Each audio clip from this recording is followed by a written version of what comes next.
Doctor APJ Abdul Kalam एक प्रख्यात भारतीय वैज्ञानिक और भारत के 11वें राष्ट्रपति थे। उन्होंने देश के कुछ सबसे महत्वपूर्ण संगठनों DRDO और इसरो में कार्य किया। उन्होंने वर्ष 1998 के पोखरण द्वितीय परमाणु परीक्षण में भी महत्वपूर्ण भूमिका निभाई। डॉक्टर कलाम भारत के अंतरिक्ष कार्यक्रम और मिसाइल विकास कार्यक्रम के साथ भी जुड़े थे। इसी कारण उन्हें मिसाइल मैन भी कहा जाता है। वर्ष 2002 में कलाम भारत के राष्ट्रपति चुने गए और 5 वर्ष की अवधि की सेवा के बाद वह शिक्षण, लेखन और सार्वजनिक सेवा में लौट आए। उन्हें भारत के सर्वोच्च नागरिक सम्मान भारत रत्न सहित कई प्रतिष्ठित पुरस्कारों से सम्मानित किया गया। अवल फकीर जैनुलाब्दीन अब्दुल कलाम का जन्म 15 अक्टूबर 1931 को तमिलनाडु के रामेश्वरम में एक मुसलमान परिवार में हुआ। उनके पिता जैनुलब्दीन एक नाविक थे और उनकी माता अशियम्मा एक गृहिणी थी। उनके परिवार की आर्थिक स्थिति ठीक नहीं थे, इसलिए उन्हें छोटी उम्र से ही काम करना पड़ा। अपने पिता की आर्थिक मदद के लिए बालक कलाम स्कूल के बाद समाचार पत्र वितरण का कार्य करते थे। अपने स्कूल के दिनों में कलाम पढ़ाई लिखाई में सामान्य थे, पर नई चीज सीखने के लिए हमेशा तत्पर और तैयार रहते थे। उनके अंदर सीखने की भूख थी और वो पढ़ाई पर घंटों ध्यान देते थे। उन्होंने अपनी स्कूल की पढ़ाई रामनाथपुरम स्टुअर्ट्स मैट्रिकुलेशन स्कूल से पूरी की और उसके बाद तिरुचिरापल्ली के सेंट जोसेफ्स कॉलेज में दाखिला लिया, जहां से उन्होंने सन 1954 में भौतिक विज्ञान में स्नातक किया। उसके बाद वर्ष 1955 में वो मद्रास चले गए, जहां से उन्होंने एरोस्पेस इंजीनियरिंग की शिक्षा ग्रहण की। वर्ष 1960 में कलाम ने मद्रास इंस्टीट्यूट ऑफ टेक्नोलॉजी से इंजीनियरिंग की पढ़ाई पूरी की। मद्रास इंस्टीट्यूट ऑफ टेक्नोलॉजी से इंजीनियरिंग की पढ़ाई पूरी करने के बाद कलाम ने रक्षा अनुसंधान और विकास संगठन DRDO में वैज्ञानिक के तौर पर भर्ती हुए। कलाम ने अपने कैरियर की शुरुआत भारतीय सेना के लिए एक छोटे हेलीकॉप्टर का डिजाइन बनाकर किया। DRDO में कलाम को उनके काम से संतुष्टि नहीं मिल रही थी। कलाम पंडित जवाहरलाल नेहरू द्वारा गठित Indian national committee for space research के सदस्य भी थे। इस दौरान उन्हें प्रसिद्ध अंतरिक्ष वैज्ञानिक विक्रम साराभाई के साथ कार्य करने का अवसर मिला। वर्ष 1969 में उनका स्थानांतरण भारतीय अंतरिक्ष अनुसंधान संगठन इसरो में हुआ।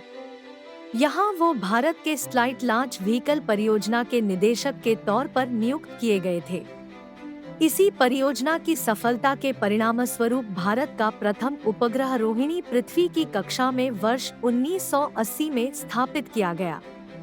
इसरो में शामिल होना कलाम के कैरियर का सबसे अहम मोड़ था और जब उन्होंने स्लाइट लॉन्च व्हीकल परियोजना पर कार्य आरंभ किया, तब उन्हें लगा जैसे वो वही कार्य कर रहे हैं जिसमें उनका मन लगता है। 1963 से 1964 के दौरान उन्होंने अमेरिका के अंतरिक्ष संगठन नासा की भी यात्रा की।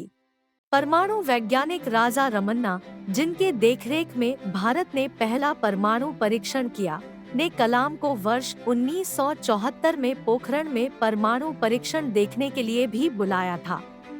70 और 80 के दशक में अपने कार्यों और सफलताओं से डॉ कलाम भारत में बहुत प्रसिद्ध हो गए और देश के सबसे बड़े वैज्ञानिकों में उनका नाम गिना जाने लगा। उनकी ख्याति इतनी बढ़ गई थी कि तत्कालीन प्रधानमंत्री इंदिरा गांधी ने अपने कैबिनेट के मंजूरी के बिना ही उन्हें कुछ गुप्त परियोजनाओं पर कार्य करने की अनुमति दी थी। भारत सरकार ने महत्वाकांक्षी integrated guided missile development programme का प्रारंभ डॉ कलाम के देखरेख में किया। वह इस परियोजना के मुख्य कार्यकारी थे। इस परियोजना ने देश को अग्नि और पृथ्वी जैसी मिसाइलें दी है। जुलाई 1992 से लेकर दिसंबर 1999 तक डॉ कलाम प्रधानमंत्री के वैज्ञानिक सलाहकार और रक्षा अनुसंधान और विकास संगठन DRDO के सचिव थे। भारत ने अपना दूसरा परमाणु परीक्षण इसी दौरान किया था। उन्होंने इसमें एक महत्वपूर्ण भूमिका निभाई थी। आर चिदम्बरम के साथ डॉ कलाम इस परियोजना के समन्वयक थे। इस दौरान मिले मीडिया कवरेज ने उन्हें देश का सबसे बड़ा परमाणु वैज्ञानिक बना दिया। वर्ष 1998 में डॉ कलाम ने हृदय चिकित्सक सोमा राजू के साथ मिलकर एक कम कीमत का कोरोनरी स्टेंट का विकास किया। इसे कलाम राजू स्टेंट का नाम दिया गया। एक रक्षा वैज्ञानिक के तौर पर उनकी उपलब्धियों और प्रसिद्धि के मद्देनजर रखते हुए एनडीए की गठबंधन सरकार ने उन्हें वर्ष 2002 में राष्ट्रपति पद का उम्मीदवार बनाया। उन्होंने अपने प्रतिद्वंदी लक्ष्मी सहगल को भारी अंतर से पराजित किया और 25 जुलाई 2002 को भारत के 11वें राष्ट्रपति के रूप में शपथ लिया। डॉ कलाम देश के ऐसे तीसरे राष्ट्रपति थे जिन्हें राष्ट्रपति बनने से पहले ही भारत रत्न ने नवाजा जा चुका था। इससे पहले डॉक्टर राधाकृष्णन और डॉक्टर जाकिर हुसैन को राष्ट्रपति बनने से पहले भारत रत्न से सम्मानित किया जा चुका था। उनके कार्यकाल के दौरान उन्हें जनता का राष्ट्रपति कहा गया। अपने कार्यकाल की समाप्ति पर उन्होंने दूसरे कार्यकाल की भी इच्छा जताई, पर राजनीतिक पार्टियों में एक राय की कमी होने के कारण उन्होंने ये विचार त्याग दिया। 12वें राष्ट्रपति प्रतिभा पाटिल के कार्यकाल के समाप्ति के समय एक बार फिर उनका नाम अगले संभावित राष्ट्रपति के रूप में चर्चा में था, परंतु आम सहमति नहीं होने के कारण उन्होंने अपनी उम्मीदवारी का विचार त्याग दिया। राष्ट्रपति पद से सेवामुक्त होने के बाद डॉ कलाम शिक्षण, लेखन, मार्गदर्शन और शोध जैसे कार्यों में व्यस्त रहे और भारतीय प्रबंधन संस्थान शिल्लोंग, भारतीय प्रबंधन संस्थान अहमदाबाद, भारतीय प्रबंधन संस्थान इंदौर जैसे संस्थानों से विजिटिंग प्रोफेसर के तौर पर जुड़े रहे। इसके अलावा वह भारतीय विज्ञान संस्थान बेंगलोर के fellow, Indian institute of space science and technology Thiruvananthapuram के चांसलर, अन्ना यूनिवर्सिटी चेन्नई में एरोस्पेस इंजीनियरिंग के प्रोफेसर भी रहे। उन्होंने IIIT हैदराबाद, बनारस हिंदू यूनिवर्सिटी और अन्ना यूनिवर्सिटी में सूचना प्रौद्योगिकी भी पढ़ाया था। कलाम हमेशा से देश के युवाओं और उनके भविष्य को बेहतर बनाने के बारे में बातें करते थे। इसी संबंध में उन्होंने देश के युवाओं के लिए व्हाट कैन आई गिव पहल की शुरुआत भी की, जिसका उद्देश्य भ्रष्टाचार का सफाया है। देश के युवाओं में उनकी लोकप्रियता को देखते हुए उन्हें 2 बार 2003 और 2004 MTV youth icon of the year award के लिए मनोनीत भी किया गया था।